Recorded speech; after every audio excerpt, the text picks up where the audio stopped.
नमस्कार दोस्तों, स्वागत है आप सभी का क्रीसेंट एजुकेशन क्लासेस में। कैसे हैं आप सभी लोग? उम्मीद करते हैं आप सभी लोग स्वस्थ होंगे और अच्छी प्रिपरेशन कर रहे होंगे आने वाले एग्ज़ाम की। उत्तराखंड एलटी भर्ती दोस्तों 2023 में आएगी। नवंबर 2023 में इसका एडवर्टीजमेंट आएगा और मार्च 2024 में दोस्तों आपकी परीक्षा होगी। यूके ट्रिपल एससी के कैलेंडर में तो फिलहाल यही प्रस्तावित है। अब देखना रहेगा कि ये कितना फॉलो हो पाता है। अब ऐसे में बहुत से छात्र दोस्तों यही जानना चाहते हैं कि क्या इसमें पदों की संख्या बढ़ेगी, क्योंकि दोस्तों पदों की संख्या काफ़ी कम है। 657 पदों का ही दोस्तों फिलहाल वहां पर आंकड़ा लिखा गया है। और क्योंकि काफ़ी समय से दोस्तों एक्सपेक्टेशन चल रही थी कि उत्तराखंड एलटी भर्ती निकलेगी, तो इसमें पदों की संख्या ज़्यादा देखने को मिलेगी, क्योंकि इस समय पर टीचर्स भी काफ़ी रिटायर हो रहे हैं और क्योंकि पदों का प्रस्ताव भी बनाकर भेजा जा रहा था एजुकेशन डिपार्टमेंट के द्वारा। उनके द्वारा दोस्तों 2024 में प्रोजेक्शन भी काफ़ी अच्छा था कि भाई माध्यमिक शिक्षकों की हमने काफ़ी भर्ती करनी है। इसमें एलटीओ प्रवक्ता की पोस्ट खासकर थी। प्राइमरी टीचर्स की तो भर्ती आनी ही आनी है, लेकिन माध्यमिक शिक्षक यानी कि एलटीओ प्रवक्ता की भी दोस्तों बहुत अच्छी भर्ती, अच्छी खासी भर्ती दोस्तों आनी थी। लेकिन हुआ इसके उल्टा, केवल 657 पदों पर ही दोस्तों अभी फिलहाल यहाँ पर दिख रहा है। तो अब ऐसे में दोस्तों बहुत से प्रश्न उठ रहे हैं। कई जगह पर दोस्तों ये कयास लगाए जा रहे हैं कि अभी ये आधा अधूरा अध्याचन है और अभी दोस्तों इसमें कुमाऊं मंडल की भर्ती को सम्मिलित नहीं किया गया है। कुल मिला के जितने पदों के लिए अध्याचन निकलना चाहिए था वो अभी नहीं निकला है। तो बहुत से प्रश्न छात्रों के द्वारा पूछे जा रहे हैं। आज दोस्तों इस वीडियो में आपकी सभी शंकाओं का समाधान करेंगे। क्या बढ़ेगी दोस्तों पदों की संख्या, क्या है पदों का गणित। इसके अलावा एक और good news, UKPSC RO ARO भर्ती का दोस्तों एडवर्टीजमेंट जारी कर दिया है यूकेपीएससी ने, और आपके लिए दोस्तों एक बेहतरीन मौका निकल कर आ रहा है। तो चलिए इस विज्ञापन के बारे में भी जानेंगे और उत्तराखंड एलटी भर्ती के पदों का गणित भी जानेंगे। तो चलिए आज की वीडियो को शुरू करते हैं। सबसे पहले दोस्तों हम बात करेंगे यूकेपीएससी के लेटेस्ट नोटिफिकेशन के बारे में। इन्होंने विज्ञापन संख्या 2023 के माध्यम से दोस्तों समीक्षा अधिकारी और सहायक समीक्षा अधिकारी परीक्षा 2030 का एडवर्टीजमेंट रिलीज कर दिया है दोस्तों। और यहाँ पर विज्ञापन प्रकाशन की तिथि लिखी गई है 8 सितंबर 2023 और अंतिम तिथि दोस्तों है 29 सितंबर 2023। तब तक के लिए दोस्तों आप अप्लाई कर लिए। इसके बाद दोस्तों अगर आवेदन पत्र में अगर आपको कोई संशोधन करना हो या परिवर्तन करना हो तो फिर आपको 5 अक्टूबर से लेकर 14 अक्टूबर 2023 के बीच का समय दोस्तों आपको मिलेगा। तो पहले तो दोस्तों आप कुछ इंपॉर्टेंट चीज़ें दोस्तों इसके बारे में जान लेते हैं, फिर इसके बारे में मैं डिटेल वीडियो आपको बता दूंगा।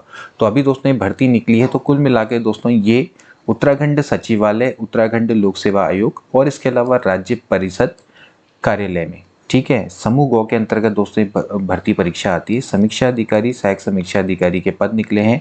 कुल मिला के 137 पदों पे दोस्तों ये भर्ती निकली है, ठीक है ना। अब इसमें दोस्तों आपकी एक प्रारंभिक परीक्षा होगी, एक मुख्य परीक्षा होगी, इसके अलावा दोस्तों आपकी एक प्रयोगात्मक परीक्षा भी होगी, यानी कि प्रैक्टिकल भी होगा। प्रैक्टिकल में दोस्तों आपसे कंप्यूटर का आधारभूत ज्ञान की परीक्षा होगी। इसके अलावा दोस्तों आपका एक टाइपिंग टेस्ट भी होगा, ठीक है। बाद में जब भी इसकी सूचना होगी, जब भी परीक्षा होगी, हालांकि जो कैलेंडर उसमें तो दिसंबर में मेंशन किया गया प्री एग्जाम के लिए, तो उसी के अकॉर्डिंग होगी। रिक्तियों का विवरण दोस्तों एक बार देख लेते हैं। यहाँ पर आपके लिए समीक्षा अधिकारी, सहायक समीक्षा अधिकारी 2023 में कितनी रिक्तियां हैं? 137 हैं। तो कहाँ कहाँ पर क्या है देखिए, जैसे हम बात करते हैं समीक्षा अधिकारी जो कि उत्तराखंड सचिवालय में निकली है, तो यहाँ पर कुल मिला के 53 रिक्त पदों में दोस्तों ये भर्ती निकली है।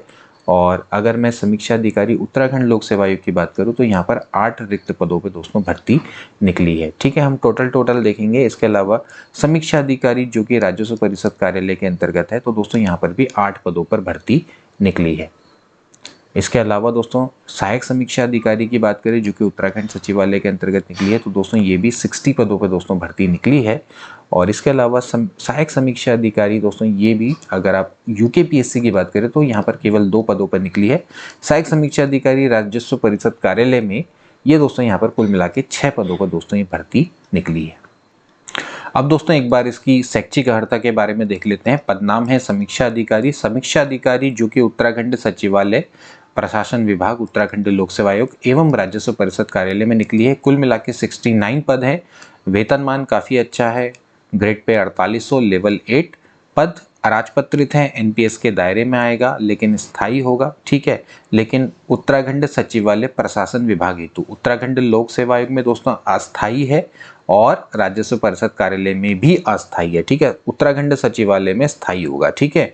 इसके बाद हम बात करेंगे शैक्षिक अर्हताओं की। तो अगर आप दोस्तों उत्तराखंड सचिवालय उत्तराखंड लोक सेवा आयोग में समीक्षा अधिकारी बनना चाहते हैं तो आपको केवल दोस्तों ग्रेजुएशन चाहिए, भारत में विधि द्वारा स्थापित किसी भी विश्वविद्यालय से स्नातक की उपाधि या फिर उसके समकक्ष कोई अर्हता। इसके अलावा दोस्तों आपको कंप्यूटर पर हिंदी की न्यूनतम 4000 की डिप्रेशन की गति होनी आवश्यक है। तीसरा, कंप्यूटर पर अंग्रेजी की अगर आप टाइपिंग करते हैं तो उनको अधिमान दिया जाएगा और न्यूनतम 8000 की डिप्रेशन पर आवर की स्पीड होनी चाहिए। इसके अलावा जब आपका कंप्यूटर का आधारभूत ज्ञान का परीक्षण लिया जाएगा तो आपसे विंडो एवं इंटरनेट की जानकारी, एमएस वर्ड की जानकारी होनी चाहिए, एमएस एक्सेल, एमएस एक्सेस और इसके अलावा एमएस पावर पॉइंट, ये सब दोस्तों आपको आना चाहिए। कंप्यूटर पर जो आधारभूत जो ज्ञान की अर्हकारी परीक्षा है दोस्तों, इसमें आपको न्यूनतम 40% लाना अनिवार्य होगा। इसके अलावा राजस्व परिषद कार्यालय हेतु आपकी जो योग्यता है, इसमें भी दोस्तों आपको विश्वविद्यालय से स्नातक होना अनिवार्य है या फिर आपके पास समकक्ष कोई अर्हता होनी चाहिए। कंप्यूटर पर हिंदी की न्यूनतम आपको 4000 की डिप्रेशन प्रति घंटा गति होना चाहिए। इसके अलावा कंप्यूटर पर अंग्रेजी टंकण के लिए 8000 की डिप्रेशन की गति होनी चाहिए। इसमें चौथा पॉइंट दोस्तों आपका सम्मिलित नहीं है जो कि कंप्यूटर आधारभूत ज्ञान से संबंधित है, ठीक है। इसके अलावा अधिमान उन लोगों को दिया जाएगा जिनको प्रादेशिक सेना में 2 वर्ष की न्यूनतम अवधि की जिनकी सेवा हो। इसके अलावा राष्ट्रीय कैडेट कोर में बी प्रमाण पत्र उन्होंने प्राप्त किया हो, ठीक है। तो ये दोस्तों आपको बीएससी भी चल जाएगा, ठीक। इसके बाद दोस्तों अगर हम आयु सीमा की बात करें तो 21 से लेकर दोस्तों 42 वर्ष तक की आयु है, तो 21 से लेकर 42 वर्ष तक की आयु के लोग अप्लाई कर सकते हैं। सहायक समीक्षा अधिकारी की बात करें दोस्तों तो विभाग है उत्तराखंड सचिवालय प्रशासन एवं उत्तराखंड लोक सेवा आयोग। इसके अलावा राजस्व परिषद कार्यालय 68 पदों पर दोस्तों भर्ती है, लेवल इसका है 7, ग्रेड पे है 4600। अराजपत्रित अंशदायी स्थायी है सचिवालय में लेकिन अस्थायी है उत्तराखंड लोक सेवा एवं राजस्व परिषद कार्यालय में, ठीक है। इसके बाद शैक्षिक अर्हताएं दोस्तों क्या क्या हैं देख लीजिए। उत्तराखंड सचिवालय उत्तराखंड लोक सेवा आयोग में पहले तो आपको स्नातक होना चाहिए, ग्रेजुएट। इसके अलावा हिंदी में 4000 की डिप्रेशन पर आवर की स्पीड, अगर आप अंग्रेजी में टंकण कर सकते हैं तो 9000 की डिप्रेशन जिसकी स्पीड होगी की डिप्रेशन पर आवर की, उसको यहाँ पर अधिमान मिलेगा। अगर आपको चौथा कंप्यूटर का आधारभूत ज्ञान का परीक्षण होगा तो इसमें भी आपको window, internet, MS Word, MS Access, Excel, PowerPoint, इन सब की जानकारी होनी चाहिए। कंप्यूटर के जो आपके आधारभूत की जो परीक्षा होगी, अगेन दोस्तों आपको यहाँ पर न्यूनतम 40% लाना अनिवार्य होगा। ये क्वालिफाइंग नेचर होगी, इसके मार्क्स ऐड नहीं होते, आपको क्वालिफाई करना होगा इसे, ठीक है। राजस्व परिषद कार्यालय हेतु दोस्तों आपको फिर से वही आपको ग्रेजुएशन चाहिए, 4000 की डिप्रेशन और 9000 की डिप्रेशन पर आवर की जिसकी अंग्रेजी में स्पीड होगी उसको यहाँ पर आपको अधिमान दिया जाएगा, ठीक है। इसके अलावा वही अधिमान है कि अगर आपने प्रादेशिक सेना में 2 वर्ष की न्यूनतम अवधि तक की सेवा की हो या फिर आपने राष्ट्रीय कैडेट कोर में बीएससी प्रमाण पत्र आपको मिला हो। इसके अलावा आयु सीमा वही है 21 से लेकर दोस्तों 42 साल, ठीक है। अब देख लेना कि आपकी आयु सीमा न्यूनतम 21 से अधिकतम 42 वर्ष निर्धारित है और जो विनिश्चायक तिथि है यानी कि कहाँ से कैलकुलेट की जाएगी, 1 जुलाई 2023, ठीक है। तो 1 जुलाई 2023 को अभ्यर्थी की न्यूनतम सीमा 21 वर्ष से कम अथवा अधिकतम 42 वर्ष से अधिक नहीं होनी चाहिए, 21 से 42 के बीच में होनी चाहिए, ठीक है। ये दोस्तों आप ध्यान रखना है, 2 जुलाई 1981 से पहले और 1 जुलाई 2002 के पश्चात नहीं होना चाहिए। इसके अलावा दोस्तों अगर आप रिस्पेक्टेड कैटेगरी में आते हैं, चाहे SC ST की बात करें तो वहां पर दोस्तों आपको छूट मिल जाएगी अधिकतम आयु में। जैसे कि अगर आप SC कैटेगरी में आते हैं, ST कैटेगरी में आते हैं तो आपको 5 वर्ष की छूट दोस्तों मिल जाएगी, ठीक है। और इसी तरह से दोस्तों आपको अन्य कैटेगरी में भी छूट मिल जाएगी, जैसे कि स्वतंत्रता संग्राम सेनानी के आश्रित हैं तो उनको भी दोस्तों आपको 5 वर्ष की छूट यहाँ पर मिल जाएगी। दिव्यांगजन है, फिजिकल हैंडीकैप्ड है तो उसको भी दोस्तों 10 साल की दोस्तों यहाँ पर छूट मिल जाएगी। तो ये दोस्तों यहाँ पर छूट लिखी हुई है, इनको आप दोस्तों बहुत अच्छे से पढ़ लेना। इसके बाद दोस्तों अब इसके लिए कौन अप्लाई कर सकता है।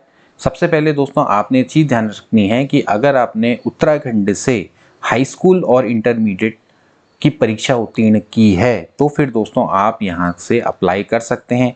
इसके अलावा अगर आप उत्तराखंड के स्थायी निवासी हैं तो आप अप्लाई कर सकते हैं।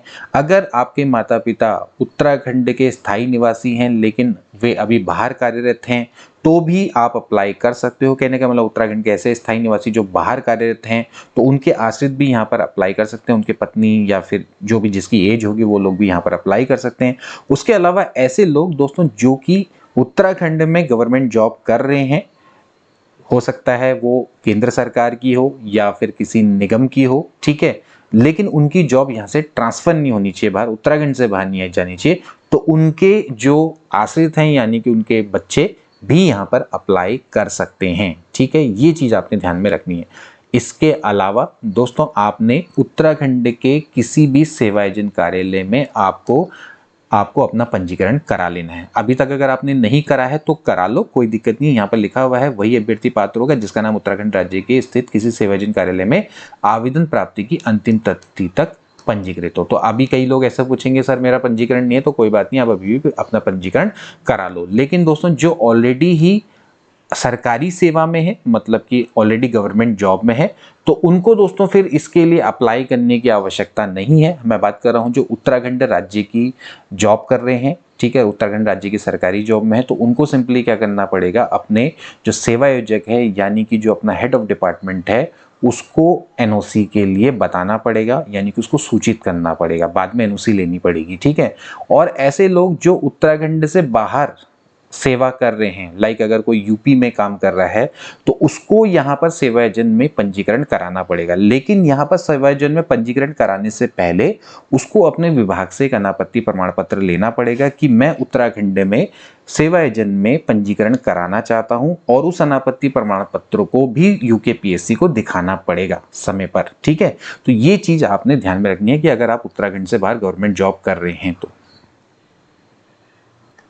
अब बात करेंगे दोस्तों शुल्क की, तो अगर आप अनरिजर्व हैं तो आपको आवेदन शुल्क पड़ेगा 200 रुपये, प्रोसेसिंग शुल्क आपको 22.30 रुपये पड़ेगा, 222.30 रुपये दोस्तों आपको पड़ेगा। बाकी दोस्तों जैसे कोई शारीरिक दिव्यांग है तो दोस्तों उसको कोई शुल्क नहीं पड़ेगा, बाकी उसकी प्रोसेसिंग फीस रहेगी केवल। और अगर दोस्तों कोई अनाथ बच्चों की कैटेगरी में आता है, ऑर्फिन में आता है, तो उसको कोई भी शुल्क नहीं पड़ेगा। बाकी दोस्तों जैसे कोई SC ST कैटेगरी से आता है तो फिर उसको 102 रुपये पड़ेंगे। तो ये आप देख लीजिएगा, आर्थिक रूप से कमजोर व्यक्ति हैं उनको भी 222.30 रुपये ही पड़ेगा। अब बात करते हैं दोस्तों परीक्षा योजना की, कि आपकी जो परीक्षा है वो कैसे कैसे होगी। सबसे पहले दोस्तों आपका एक प्री एग्जाम होगा जिसमें दोस्तों आपसे सामान्य अध्ययन एवं सामान्य बुद्धि परीक्षण के प्रश्न पूछे जाएंगे। सारे के सारे प्रश्न दोस्तों आपके वस्तुनिष्ठ प्रकृति के होंगे, यानी कि ऑब्जेक्टिव टाइप होंगे। प्रश्नों की संख्या 150 होगी, अधिकतम भी 150 मिलेंगे। नेगेटिव मार्किंग होगी, समय आपको 2 घंटे का मिलने वाला है।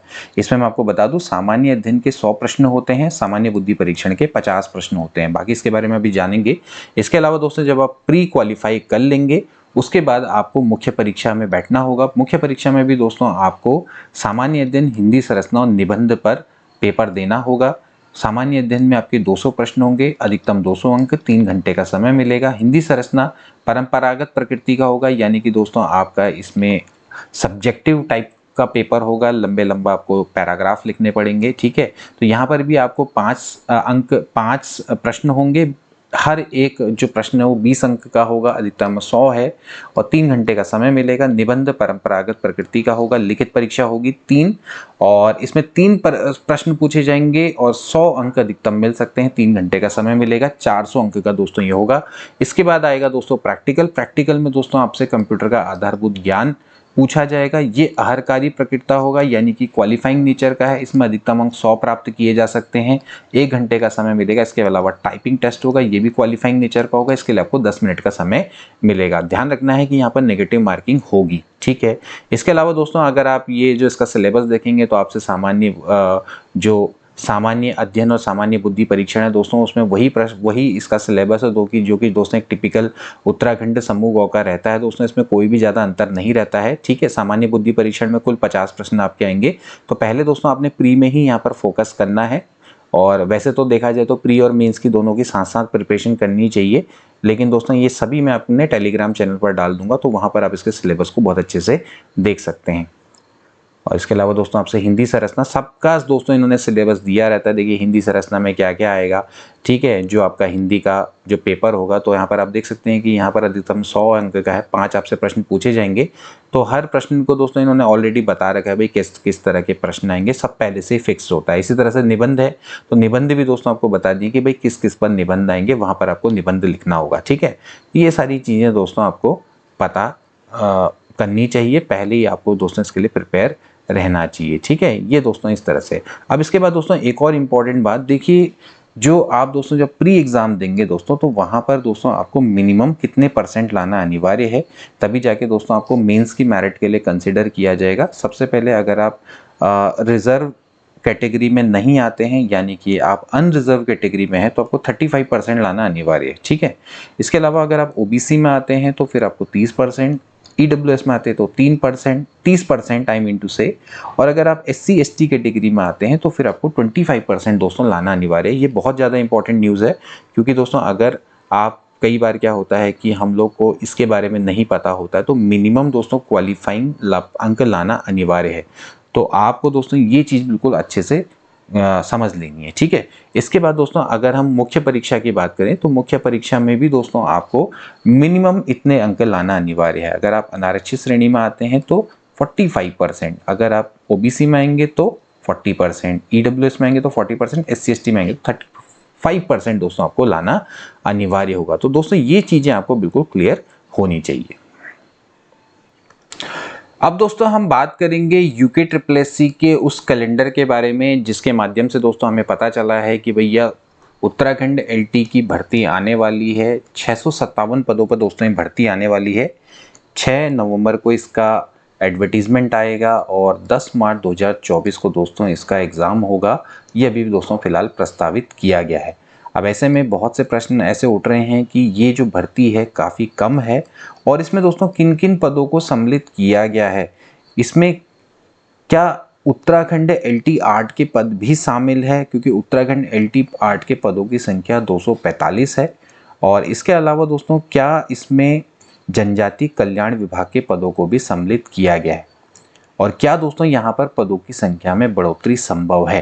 तो इसके लिए दोस्तों मैं थोड़ा सा आपको बैक ले जाऊंगा।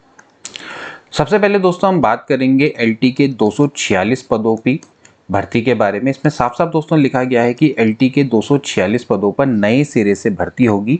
उस समय पर दोस्तों क्या हुआ था कि हाई कोर्ट ने उत्तराखंड LT की जो भर्ती है, जो कि स्पेशली कला वर्ग वाली, उसको दोस्तों निरस्त कर दिया था, और उत्तराखंड हाई कोर्ट ने सरकार को दोस्तों निर्देश दिए थे कि 246 पदों पर नए सिरे से इस भर्ती प्रक्रिया को स्टार्ट किया जाए। उसके बाद दोस्तों क्या था कि पदों में, जैसे इन पदों में भर्ती थी, उसको अनिवार्यता जो बीएड है, बीएड की अनिवार्यता को दोस्तों यहाँ पर जारी रखा था। मतलब पहले क्या हुआ था कि विज्ञापन निकाला गया था और विज्ञापन में बीएड को अनिवार्य किया गया था, बाद में विज्ञप्ति जारी होने के बाद बीएड की अनिवार्यता को खत्म कर दिया गया था। कल मैंने दोस्तों आपको विज्ञप्ति भी दिखाई थी, और बीएड की अनिवार्यता को खत्म कर दिया गया था, लेकिन बाद में फिर क्या हुआ कि बीएड को मतलब पहले उसमें बीएड था अनिवार्य, बाद में उसको खत्म कर दिया, मतलब बाद में नॉन बीएड को कैंडिडेट्स को ले लिया। तो इसका मतलब यह है कि अब LT 8 में दोस्तों योग्यता आपकी बीएड जाएगी, ठीक है ना। अब इसमें दोस्तों यहाँ पर संज्ञान में आया है, देखिए हम तब से यही कयास लगा रहे थे कि जो 246 पद हैं वो दोस्तों ये 657 पदों में भर्ती में जुड़े हो सकते हैं, क्योंकि इसके लिए अलग से भर्ती करवाने के निर्देश दिए गए थे, ठीक है ना। ये ऐसी भर्ती थी कि जिसको कहा गया था कि आप अलग से निकालो, इसको कहीं क्लब करके नहीं निकालना था। तो जो 657 पदों पे दोस्तों जो भर्ती के यहाँ पर संकेत हो रहे हैं, तो वो अभी फिलहाल ये निकल के आ रहे हैं कि 657 पदों में दोस्तों ये भर्ती शायद सम्मिलित ना हो, क्योंकि दोस्तों ये अभी जो ये मामला है दोस्तों, ये अभी भी शायद ऊपर चल रहा है। हो सकता है दोस्तों ये मामला ऊपर हायर बेंच में चला गया हो, सेकंड बेंच में दोस्तों चला गया हो, या हो सकता है दोस्तों ये मामला सुप्रीम कोर्ट में भी जा सकता है। अभी मेरे को इसके बारे में पूरी नॉलेज नहीं है, लेकिन दोस्तों यहाँ पर ये कयास लगाए जा रहे हैं कि ये जो 246 जो पद हैं दोस्तों, अभी इसमें शायद इसमें सम्मिलित नहीं है। ठीक हो गया। तो ये तो हो गया दोस्तों कि पहला कि पदों की संख्या यहाँ पर ऑलरेडी बढ़ गई। अगर ऐसा है तो 246 पद दोस्तों फिर ये अलग से आएंगे। इसके बाद दोस्तों देखते हैं दूसरी इंपॉर्टेंट न्यूज़ जो कि आई थी कुछ समय पहले। 1300 से ज़्यादा एलटी शिक्षकों की होगी भर्ती। देखिए दोस्तों, ये उस वक्त की न्यूज़ थी जब दोस्तों प्रमोशन का मामला अपने चरम पर था और दोस्तों यहाँ पर चल रहा था कि भाई जल्दी ही 2200 शिक्षकों का प्रमोशन हो जाएगा एलटी से प्रवक्ता में। और जब उनका प्रमोशन हो जाएगा जल्दी से एलटी से प्रवक्ता में, तो 1300 पदों पर जल्दी से प्रस्ताव बनाकर भेजा जाएगा शिक्षा विभाग के द्वारा। तो बीएड प्रशिक्षित बेरोजगारों के लिए अच्छी खबर है, एलटी से प्रवक्ता कैडर में प्रमोशन की वजह से खाली होने वाले पदों पर सीधी भर्ती के लिए भरा जाएगा। देखिए साफ साफ सी न्यूज़ है। शिक्षा विभाग ने शिक्षकों के प्रमोशन का अंतिम प्रस्ताव सरकार को भेज दिया है। फिर उसके बाद दोस्तों मामला अटक गया था, तो इनके हिसाब से जो विभागीय कोटा है उसके हिसाब से 1300 से ज़्यादा पदों को सीधी भर्ती से भरा जाना है। देखिए 2200 पद भले खाली हो रहे थे, लेकिन कुछ प्रमोशन के कोटे के लिए भी रखे जाते थे। तो इसमें दोस्तों 2200 पदों में से 40% पद को अगर इसका 40% निकालेंगे तो तक इसको प्रमोशन के लिए रखा जा रहा था और 1300 पदों पर सीधी भर्ती का दोस्तों यहाँ पर से प्रस्ताव बना के भेजा जा रहा था। ठीक है ना। तो आप दोस्तों यहाँ पर देख सकते हैं कि 1300 पदों का दोस्तों उस समय पर प्रस्ताव बन रहा था, जो कि दोस्तों प्रमोशन के कारण लटक गया। अगर ये प्रमोशन हो जाता तो ये 1300 पदों का प्रस्ताव इसमें डेफिनेटली होता। तो अगर जैसे ये 657 पद दोस्तों आए हैं, तो इसमें 1300 पद भी दोस्तों और ऐड होते। तो यानी कि इसमें अगर आप देखें तो 1957 पदों का दोस्तों ये प्रस्ताव हो सकता था। ठीक है, लेकिन अभी तो दोस्तों प्रमोशन नहीं हुआ है तो फिलहाल, लेकिन फिर भी दोस्तों ये अभी भी उम्मीद है, क्योंकि दोस्तों ये जो मामला है ये फिर भी अभी भी चल रहा है।